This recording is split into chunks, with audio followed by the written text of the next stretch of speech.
আমি আজকে তেঁতুল ভুনা করব আর বেগুন ভর্তা করব আর পাতাকপি কলার জাল দিয়ে ঘন্ট করব। দেখে আমি তেঁতুলটা ছুলে নিচ্ছি। তো তেঁতুল আপনারা অনেক রকমের টক খেয়েছেন, মাছ দিয়ে পাতলা ঝোল করে টক, আর আমি এখানে আজকে তেঁতুলের টক ভুনা করব, রান্না করে মানে ভুনা রান্না করব।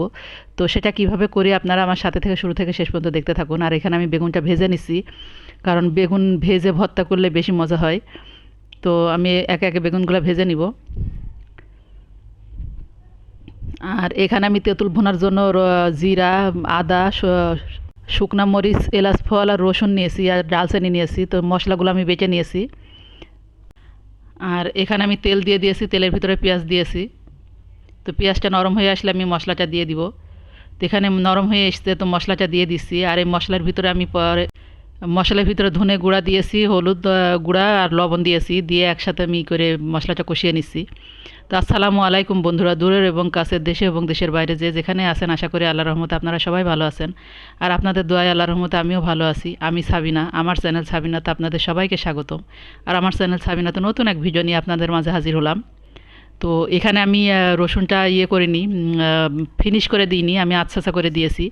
তো আর এই তেঁতুল ভুনাটা খেতে মাশাআল্লাহ এত মজা, মানে মাংসের থেকেও, মানে মাংস তো একরকম স্বাদ, কিন্তু এই তেঁতুল ভুনাটা অন্যরকম একটা স্বাদ। আর তেঁতুল ভুনাটা এমনভাবে করবেন যেন মশলা কষাই নিয়ে যে পানিটা দিবেন, সেই পানিটা যেন একদম শুকিয়ে আসার পরে তেঁতুলটা দিবেন, তা না হলে পুরো তেঁতুলটা সরি সিদ্ধ হয়ে তেঁতুলের ভিতরে যে বিচিটা থাকে ওইটা বের হয়ে আসলে পারে ওইটা কষ লাগে, খেতে ভালো লাগে না। তো ঝোলটা একদম শুকানো অবস্থায় দিবেন, তাহলে তেঁতুলটা আস্তে আস্তে থাকবে কিন্তু টকটা বের হয়ে আসবে। তো খেতেও মাসালা অনেক মজা হবে।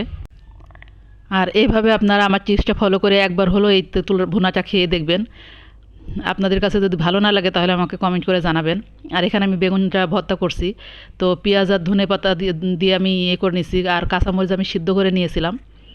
তো সব কিছু একসাথে মাখিয়ে আমি বেগুনটা ভর্তা করছি। আর এই বেগুন ভর্তাটাও খেতে মাশাআল্লাহ অনেক মজা।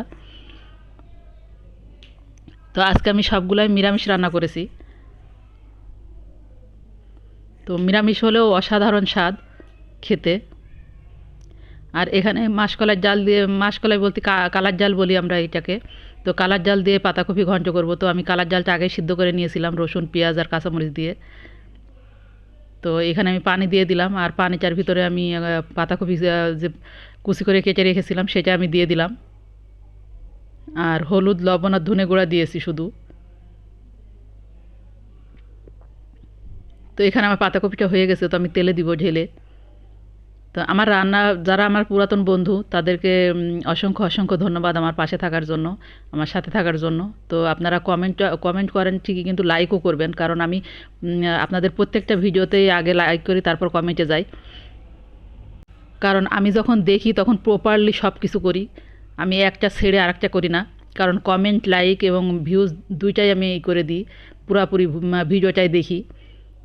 কারণ আপনারা আপনাদের মূল্যবান সময়টুকু করে ব্যয় করে আমার পিছনে যখন আমার ভিডিওটা দেখেন, তখন আপনাদের পিছনে কেন আমি সময় ব্যয় করতে পারবো না। এটা বেশি বড় করব না, এই পর্যন্ত রাখবো। আগামীকাল দেখাবে নতুন এক ভিডিও নিয়ে। ভালো থাকবেন, সুস্থ থাকবেন। আল্লাহ হাফেজ। আসসালামু আলাইকুম।